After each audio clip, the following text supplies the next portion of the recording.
നിങ്ങളുടെ favourite shows ഇനി ഒരിക്കലും മിസ്സാവില്ല. ഇപ്പോൾ C5 കാണും നിങ്ങളുടെ ഫേവറേറ്റ് ഷോ തികച്ചും സൗജന്യമായി. എന്തിനാ എടുത്തി എല്ലാം അറിഞ്ഞു വെച്ചോണ്ട് വീണ്ടും ശ്രമിച്ച് പരാജയപ്പെടുന്നേ?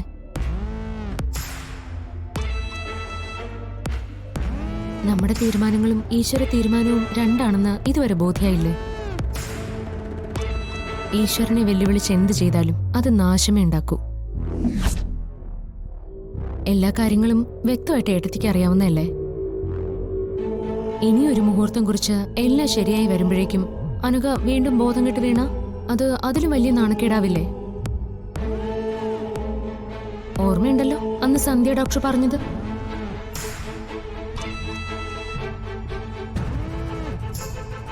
അർച്ചനയ്ക്ക് പോകുന്നൊരു എതിരാളിയേ അല്ല നീ, ഇതാള് വേറെയാ. ഇനിയും നീ ഓരോന്നുമായിട്ട് ഇറങ്ങ്, അപ്പൊ നമുക്ക് വീണ്ടും നേരിൽ കാണാം.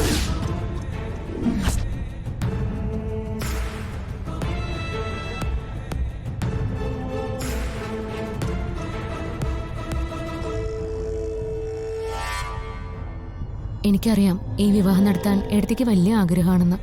സന്ദീപിന്റെ വിവാഹം എന്റെയും വലിയൊരു ആഗ്രഹമാണ്. അനഘയെ ഞാൻ എന്റെ സ്വന്തം അനിയത്തിയെ പോലെ കാണുന്നേ, ആതിരെ പോലെ.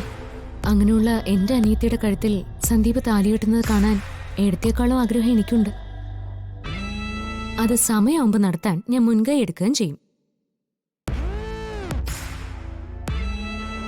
അച്ഛാ, മുന്നും പിന്നും നോക്കാതെ നമ്മൾ ഓരോന്നും തീരുമാനിച്ചിട്ട് ആൾക്കാരുടെ മുമ്പിൽ ഇനി നാണം കെട്ടി നിൽക്കേണ്ട അവസ്ഥ ഉണ്ടാവരുത്. സന്ദീപും അനഘയും നമ്മുടെ കൺമുന്നിൽ തന്നെ ഉണ്ടല്ലോ.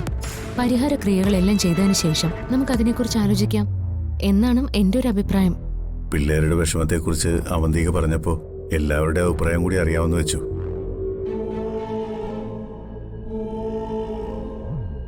എന്തായാലും ഞാനൊന്ന് ആലോചിക്കട്ടെ.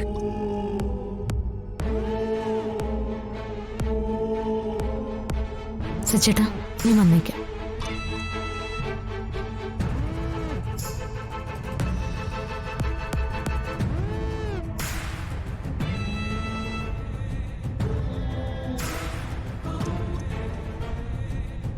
ഇനിയും എന്റെ കണ്ണു വെട്ടിച്ച് ഇമാതിരി പണിക്കിറങ്ങിയോണ്ടല്ലോ കാലേ വാരി ഭിത്തിയിലടിക്കും ഞാൻ.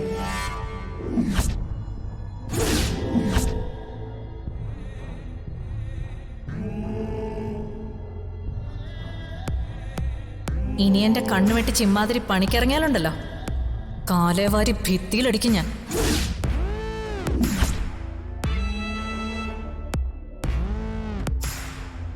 ഈ സന്ദർഭത്തിൽ ഞാൻ പറയേണ്ടത് ആ ഡയലോഗാ.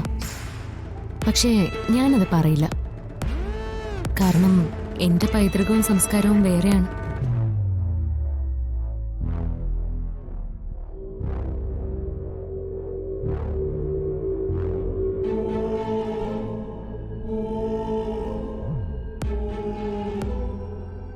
ആദ്യം ഈ വീട്ടിലെ ദോഷങ്ങളൊക്കെ ഒന്ന് മാറട്ടെ.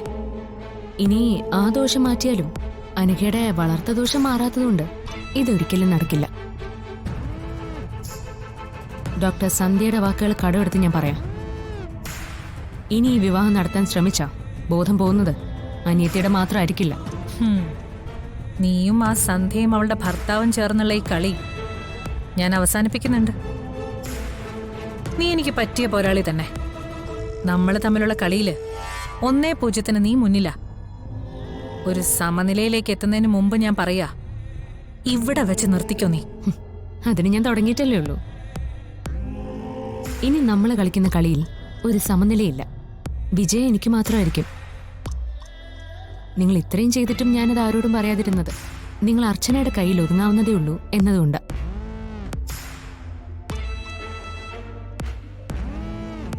നിങ്ങൾ നാവ് കൊണ്ട് പറയും, ഒന്നും ചെയ്യില്ല. ഞാൻ പറയില്ല, ചെയ്ത് കാണിക്കും. ധൈര്യം ഉണ്ടെങ്കിൽ അനഘയുടെ സന്ദീപിന്റെ വിവാഹം നടത്തി കാണിക്കും. അപ്പം ഞാൻ സമ്മതിക്കാം അവന്തികയെടുത്തി എനിക്കൊത്ത പോരാളിയാണെന്ന്. അത് കഴിഞ്ഞാലോചിക്കാം നെല്ലിശ്ശേരിയിലെ പെൺപോരാട്ടം എങ്ങനെ വേണോന്ന്.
ഡ്രസ്സെല്ലാം ഞാനെടുത്ത് തിരിച്ചു വെച്ചു.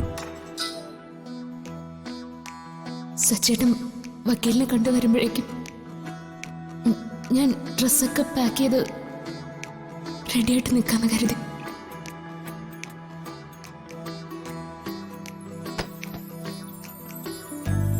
മാത്രമല്ല, നമ്മുടെ ഡ്രസ്സെല്ലാം ഇനി മുതൽ രണ്ടിടത്തല്ല ഇരിക്കേണ്ടത്, ഒരിടത്താ.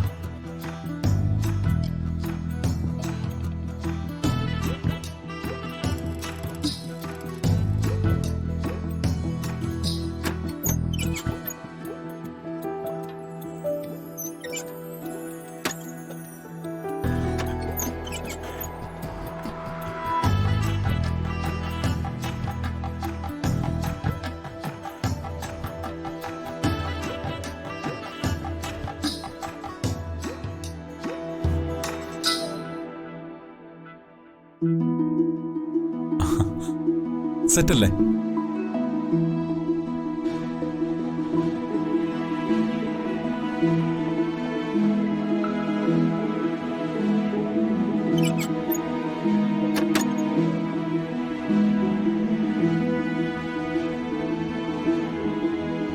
ഈ മുറിയിൽ നിന്ന് നമ്മൾ ഇറങ്ങിപ്പോയത് വിഷമത്തോടെയാണെങ്കിലും തിരികെ വന്നത് ഇരട്ടി സന്തോഷത്തോടെയാണ്.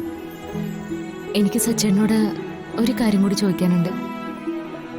ഇവിടെ നിന്ന് പോയപ്പോഴും പിരിയണമെന്ന് പറഞ്ഞു പോയിട്ട് വക്കീൽ ഓഫീസിലെത്തിയപ്പോ എന്തേ മനസ്സ് മാറിയത്? ഞാൻ എന്നെ തന്നെ വഞ്ചിക്കുകയാണെന്ന് തോന്നിയിട്ട്. എത്ര കള്ളം പറയാൻ ശ്രമിക്കും തോറും അത് ഞാൻ എന്നോട് തന്നെ കാണിക്കുന്ന ആത്മവഞ്ചനയാണെന്ന് മനസ്സിലാക്കിയിട്ട് ഒരാളെ മാത്രം സ്നേഹിക്കുക, അയാളെ മാത്രം വിശ്വസിക്കുക, അയാളിലൂടെ ലോകത്തെ കാണുക, ആ ഒരാൾക്ക് വേണ്ടി മാത്രം ജീവിക്കുക. ഞാൻ അങ്ങനെ ഒരാളിലേക്ക് ചുരുങ്ങിയപ്പോ മറ്റു പലരെയും കണ്ടില്ലെന്ന് പറയുന്നതാ വാസ്തവം. അർച്ചനയായിട്ട് ജീവിച്ചപ്പോ ഞാൻ മറ്റൊരാളെ അർച്ചനയിൽ കാണാൻ ശ്രമിച്ചു. അതാ എന്റെ പരാജയം.